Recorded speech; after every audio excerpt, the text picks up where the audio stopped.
ఇవాళ SC ST BC minority వర్గాల పిల్లలు ఈ రకంగా పిట్టల్లా రాలిపోతుంటే ఈ ప్రభుత్వానికి చీమ గుట్టినట్టు కూడా లేదు. ఏం చేస్తున్నారు? ఫుట్బాల్ ఆటలు ఆడుతున్నారు. ఏం చేస్తున్నారు? రికార్డింగ్ డ్యాన్సులు చేస్తున్నారు. ఏం చేస్తున్నారు? నాటకాలు వేస్తున్నారు. ఒకసారి ఆ వీడియో క్లిప్ చూపి సౌండ్ పెట్టమ్మా.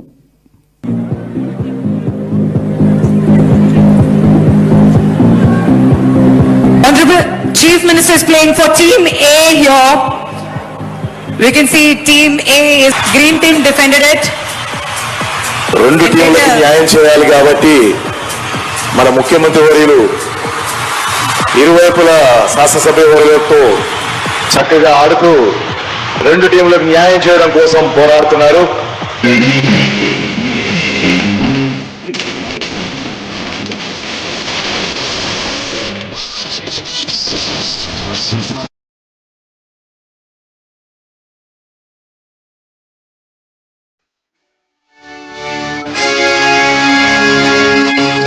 ఆనాడు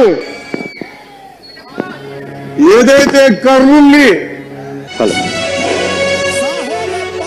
కట్టప్ప అంటే భద్రతకు మారు పేరు, కట్టప్ప అంటే నమ్మకానికి మారు పేరు, కట్టప్ప అంటే విశ్వాసానికి మారు పేరు. రాష్ట్రంలో ఎన్నో సమస్యలు ఉన్నాయి. రైతాంగం అంతా యూరియా కోసం బాధపడుతూ ఉన్నారు. కరెంటు చక్కగా వస్తలేదు, నీళ్లు చక్కగా లేవు, పండిన పంటలు వంటలేరు, రైతులు ఇబ్బందులలో ఉన్నారు. సింగరేణి కార్మికులు మా ప్రాంతంలో మెడికల్ బోర్డు పెడతలేరు, వాళ్ళ పిల్లలకు వారసత్వ ఉద్యోగాలు ఇస్తలేరని వాళ్ళు బాధలో ఉన్నారు. గురుకులాల్లో ఈ విధంగా పిట్టల్లాగా పిల్లలు రాలిపోతూ ఉన్నారు. ఆటో డ్రైవర్లు ఇబ్బందులు పడుతూ ఉన్నారు. నిరుద్యోగులు నోటిఫికేషన్లు ఇవ్వండి, జాబ్ క్యాలెండర్ ఇవ్వండి అని, నిరుద్యోగ భృతి 4000 ఇవ్వండి అని వాళ్ళు అడుగుతూ ఉన్నారు. ఇవేవి మహిళలకు సంబంధించి, నిరుద్యోగులకు సంబంధించి, సింగరేణి కార్మికులకు సంబంధించి, రైతులకు సంబంధించి, గురుకులాల్లో చదువుకుంటున్నటువంటి పేద ఎస్సీ ఎస్టీ బీసీ మైనార్టీ వర్గాల పిల్లలకు సంబంధించి ఏమాత్రం పట్టింపు లేదు. ముఖ్యమంత్రి మంత్రులు ఫుట్బాల్ ఆటలు ఆడతారు, ఇంకా కొంతమంది ఎమ్మెల్యేలు నాటకాలు వేస్తారు, ఇంకా కొంతమంది ఎమ్మెల్యేలు రికార్డింగ్ డ్యాన్సులు. ఇది వీళ్ళు తెలంగాణలో వీళ్ళ ప్రజాపాలన. మళ్ళీ దాంట్లో కూడా ముఖ్యమంత్రి రేవంత్ రెడ్డి ఫ్యూడలిస్ట్ మనస్తత్వం.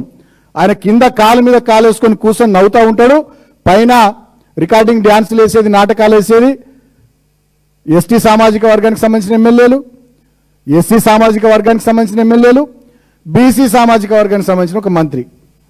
అంటే ఎస్సీ ఎస్టీ బీసీలు రికార్డింగ్ డ్యాన్సులు వేయాలి, నాటకాలు ఆడాలి, డ్రామాలు వేయాలి.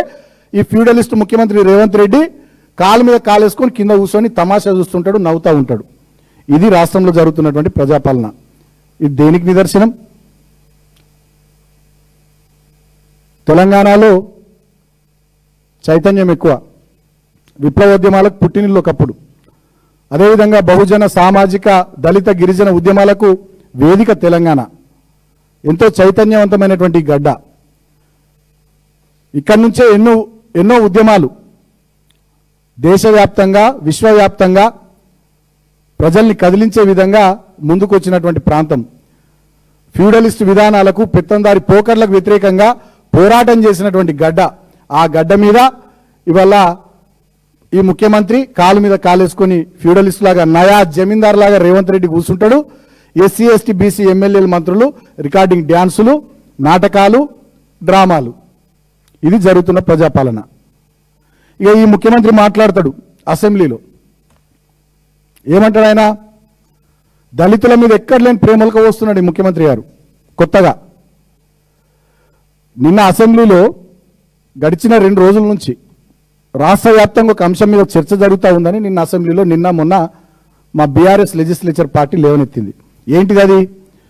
రెవెన్యూ శాఖ మంత్రి అయినటువంటి పొంగులేటి శ్రీనివాసరెడ్డి ఒక భూ బకాసురుడు లాగా, రెవెన్యూ శాఖ అంటే భూములకు సంబంధించిన అంశము, ప్రజలకు మంచి చేయాల్సినటువంటి బాధ్యత ఉన్నటువంటి మంత్రి అంతులేని భూదాహంతో దళితులు, గిరిజనులు, బలహీన వర్గాలు, పేదలు, తర్వాత ఇతరత్ర హైదరాబాద్లో చుట్టుపక్కల ఎన్నో సంవత్సరాల నుంచి ఇతర వర్గాల వాళ్ళు కూడా తల్లిదండ్రుల నుంచి, తాత ముత్తాతల నుంచి సంక్రమించిన వివిధ ఆస్తులు భూముల రూపంలో వాళ్ళు ఇక్కడ ఉంటే వాటి మీద కన్నేసిన ఈ గద్ద, పొంగులేటి శ్రీనివాసరెడ్డి అనే గద్ద, ఈ భూబకాసురుడు వెలుగుమట్ల నుంచి మొదలుకొని వట్టినాగులపల్లి దాకా ఇండ్లు కూలగొడతాడు, గుండాలను పెట్టి బెదిరిస్తాడు, భూములు కబ్జాలు పెడతాడు, లేకపోతే మీ అంతు చూస్తా అని మాట్లాడతాడు.